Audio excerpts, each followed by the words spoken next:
안녕하세요. 과학, 기술, 경제, 투자 전략 고민하는 에스테스입니다. 12월 14일 쟁점입니다.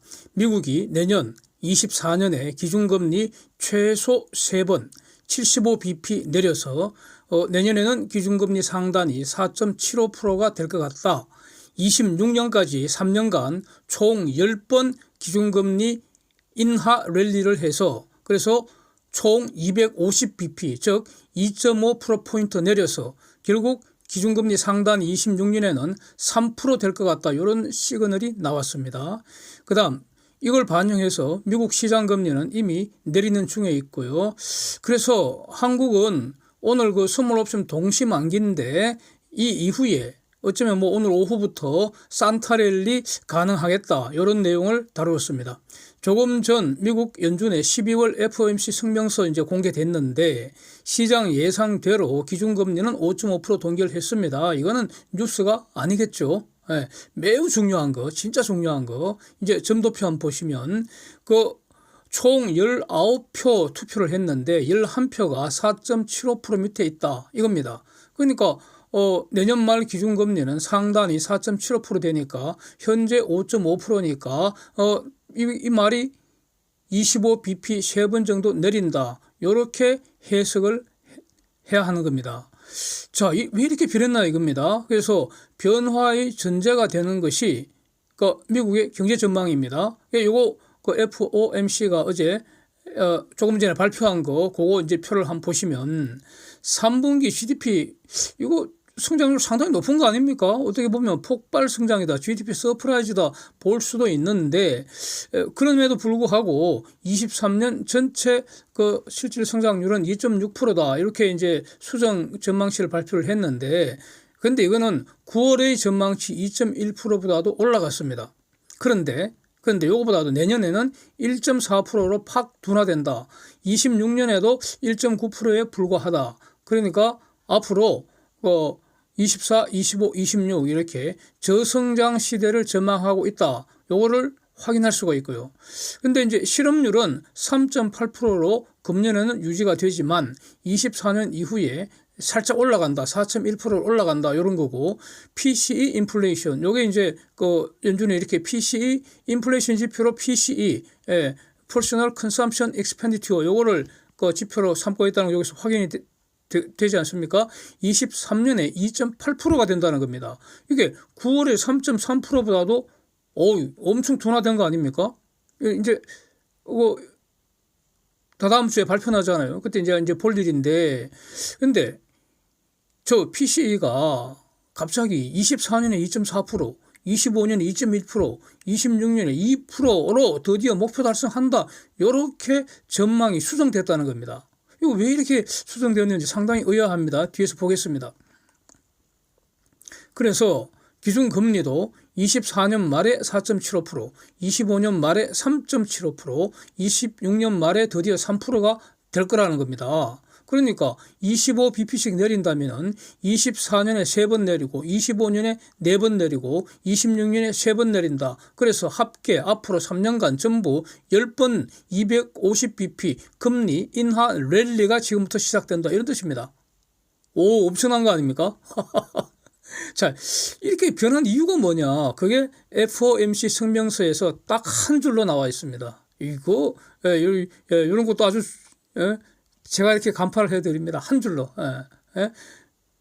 성명서 시작 부분 한 줄입니다. 한 줄. 문장 하나입니다. 그 내용이 이거 아닙니까? 그동안 경제활동이 강력한 모습을 보였는데 3분기에 좀 둔화되었다고 하네요. 네. 하여튼 저렇게 표현되어 있습니다. 그 다음에 일자리는 좀 완화되었지만 마드레이트가 좀 보통이라는 것이죠. 그러나 여전히 일자리는 강력하다. 노동시장 강하다. 실업률은 여전히 낮다. 그리고 인플레이션은 둔화됐다고 하네요. 그러나 여전히 높다고 합니다. 이게 지난달까지 성명서 문구에서 살짝 달라진 내용입니다. 금리 인하를 정당화하도록 표현을 저렇게 바꾼 것으로 보인다는 거죠. 그래서 성명서 이하 나머지 부분은 지금 달라진 게 없는 것으로 보입니다. 제가 이렇게 말씀드리는 거는요.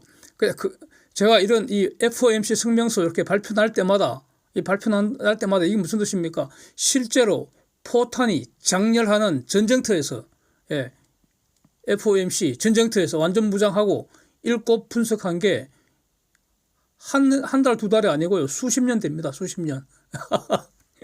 수십 년 됩니다. 아주 젊을 때부터 이렇게 놀았습니다. 예. 그래서 어쩌면 저 FOMC 위원들 중에도, 예, 어쩌면 뭐 허접한 위원들도 있을 수 있잖아요. 예. 그 사람들보다 더 많이 봤을 수도 있겠다, 이런 뜻입니다. 그러니까 이런 말씀 드리는 겁니다.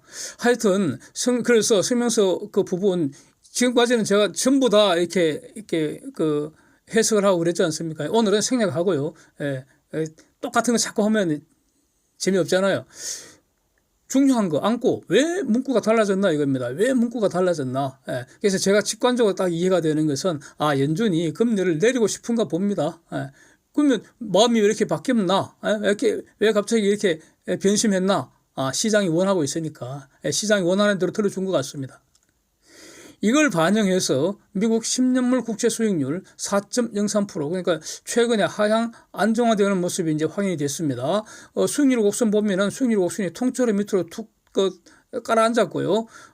그다음에 그 10년물 수익률 그 그래프 보시면은 이렇게 쫙 올라갔다 내려가는 모습 확인됩니다. 그래서 제가 저거 5% 결코 넘지 않을 거라고 여러 번 강조한 거 다시 한번 기억하겠습니다. 예. 5%안 넘었죠. 예. 4.9% 이게 금방에 놀다가 지금 4% 깨지기 직전이네요. 그렇습니다. 그다음에 이제 다우 나스닥도 어제 당연히 이제 폭등을 했는데 요건 뒤에서 코스피하고 비교하면서 같이 보겠습니다. 그러면 이제 한국 시장 이게 어떻게 될지 이제 보겠습니다. 한국하고 미국 경제 지표 정리한 표 이제 그전에 한번 보시면은 미국 11월 CPI 그다음에 코어 CPI가 각각 3.1과 4%인데 저거 지금 여전히 높은 수준 아닙니까? 좀 높습니다, 저거. 예, 높은 수준인데. 그런데 FOMC 전망치를 보면은 그 PCE가 지금 금년에 2.8% 낮아진다고 이렇게 이제 그 전망을 바꿨다는 겁니다. 여기서 주목되는 것은 미시건 대학에서 1년치, 5년치 인플레이션 예상치 발표하는 건데 그게 그 직전 말고 그 전주까지는 계속 올라가고 있었거든요. 그러다가 지난주에 갑자기 대폭락을 해버렸습니다. 그래서 그 숫자가 1년 예상치 3.1%, 5년 예상치 2.8%. 폭락했는데도 불구하고 여전히 높습니다. 그런데 요거는 일단 숫자 변화가 이례적으로 너무 극심했기 때문에 다음 발표 한 번 더 보고 이제 감안해서 봐야 될 것 같고요. 이거 이제 이런 걸 다 전제로 해서 한국 시장에 대해서 한번 본다면은 최근에는 제가 이 천연수소 이런 데 좀 폭 빠져갖고 그게 너무 재미가 있어갖고 한국 시장 분석하는 건 영상을 좀 뜸하게 올렸죠. 그러니까 한국 시장 분석하는 거 마지막 올린 그 점 영상에서 제가 이렇게 정리를 했었을 겁니다. 12월 선물 옵션 만기일 오늘 14일까지는 기본적으로 박스권인데 아마 그 박스권이 위로 열려있는 박스권이니까 이렇게 저는 봤었죠. 그래서 산탈렐리는 일단 없는 걸로 보는데 박스권이기 때문에 없는 걸로 보는데 만기일 이후 그러니까 산탈렐리가 없다는 것은 내린다는 뜻이 아니고요. 약간 오르지만은 별로 먹을 것 없을 거다 그런 취지였습니다. 그런데 만기일 이후에 산탈렐리 여부는 다시 점검하겠다 이런 입장이었죠. 그때가. 근데 여기 어제까지는 정확하게 일치했다고 저는 자평을 합니다. 그러니까 코스피가 다우 그다음에 S&P 500 지수 이런 거하고 디커플링 했다는 겁니다. 예, 그 이유를 다시 한번 이렇게 정리를 해보면은 우선 파생 삼국지 한번 보십시오. 특히 옵션 삼국지 그림 보면은 12월 옵션 외국인 완벽한 양매도 지금 포지션입니다. 오늘 만기인데. 야, 예, 기억나십니까? 오르면 콜 팔고 내리면 푸 팔고 23년 1년 내도록 이렇게 외국인들이 이렇게 놀았습니다. 그런데 이 게임에서 외국인 제가 판단하기에는 전부 이긴 것으로 판단합니다. 그런데 여기서 미세한 변화가 아주 중요한 변화가 선물 포지션 최근에 아주 조용하게 외국인들이 슬쩍 플러스로 포지션 싹 바꿔놨습니다. 이것도 놀랍지 않습니다. 그래서 만기일인 오늘은 종가가 고점될 가능성이 높아 보이고요. 그래도 외국인들은 저 콜 매도에서 이익 실현할 가능성 저는 높다고 봅니다. 그 정도로 지금 지수가 움직이지 않을까 이렇게 보고요. 예. 그러니까 본격 상승은 아마 내일부터 가능하지 않겠나. 이렇게 이제 일단 기대를 하고요. 예. 예. 시장에 적응하는 게 중요합니다. 이제 옵션 삼국지에서 보면은 금융 투자가 풋 옵션을 산더미 같이 사놓고 있는 거 보이는데 저거 이제 모조리 꽝 되겠죠. 예, 꽝입니다. 그런데 금투가 더 긴장해야 될 거는 풋 산 거 다 날리는 것도 있지만 지금 선물도 지금 왕창 매도를 하고 있습니다. 저거. 와. 금투가 이번에 덫에 딱 걸린 거 아니냐. 늪에 빠진 거 아니냐 싶은데 상당히 위험하게 보인다 이겁니다. 그래서 만약 금투가 지금 놀라겠죠. 시급해서 허겁지겁 청산하고 반대 포지션 취해버리면은 그러면 지수는 폭등할 수도 있겠습니다. 자, 개인들 콜을 많이 매수를 하고 있는데 코스피가 오후에 좀 오른다 하더라도 잘 하면은 푼돈 좀 벌거나 손해 안 보는 것에 만족할 가능성이 높지 않을까. 이제 극히 일부는 상당한 수익을 볼 수도 있겠네요. 이게 이제 옵션의 세계죠. 그렇습니다. 이제 미국 시장과 코스피 디커플링 정도 요거를 말이 아니라 눈으로 확인해 볼 수 있습니다. 보십시오. 최근 한 달간 다우가 7% 이상, S&P 5% 정도 올랐는데 코스피 꼴랑 3.5% 올랐다 이겁니다. 그렇고 어제 종가 기준이죠. 코스피는.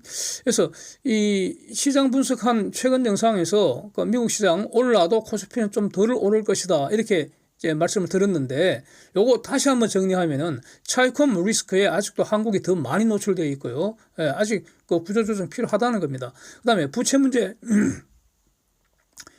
점점 더 심각해지죠 이거. 그러니까 수출 또 국내 소비 아직 본격 회복 안 되고 있다. 회복 가능성이 좀 낮은 거 아니냐 이렇게 보이고요. 그 다음에 수급상 가만히 보면 외국인들 옵션 포지션 저거 누가 깰 것입니까 저거?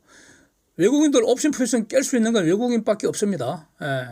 근데 아직 그런 조짐 안 보이잖아요. 다만 이제 선물 포지션이 약간 지금 변했기 때문에 내년 이후로는 다시 판단해야 할 문제입니다. 한번 제가 어떤 판단했을 때 영상을 올리겠습니다. 그 다음에 그래서 지금부터는 코스피가 미국 주수에 너무 뒤쳐졌잖아. 기본적으로는 커플링 한다고요. 장기적으로 보면, 장기 평균적으로 보면, 코스피는 미국에 커플링 하잖아요. 왜냐하면 한국은 미국의 절친인데. 그렇잖아. 그러니까 지금 너무 뒤쳐졌으니까 좀 따라 붙을 가능성이 있고요. 가장 중요한 거, 미국이 이제 내년부터 3년 연속 기준금리 인하 랠리를 한다는 거 아닙니까, 지금. 이거는 일종의 객관적인 팩트라고 봐야 합니다, 저거.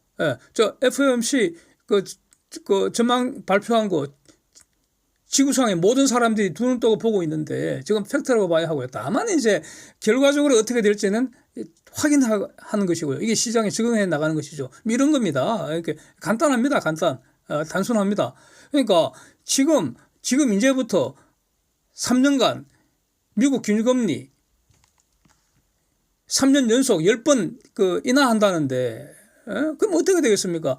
지금 FOMC가 내년 미국 성장률 1.4%로 상당히 우울하게 전망을 했잖아요. 저거는 현재 상황에서 그렇다는 거고 진짜로 내년부터 금리 인하 랠리가 시작되면은 그러면 실제 GDP는 올라가지 않겠습니까? 그러니까 미국 시장 내년에 강세 가능성이 높다고 봐야죠. 그러면은 외국인 선물 포지션 플러스로 변한 것도 잘 봐야 되고 이게 다 종합하면은 코스피도 위로 갈 것 같다. 즉 산타랠리 즐길 수 있겠다. 이렇게 정리하겠습니다. 감사합니다.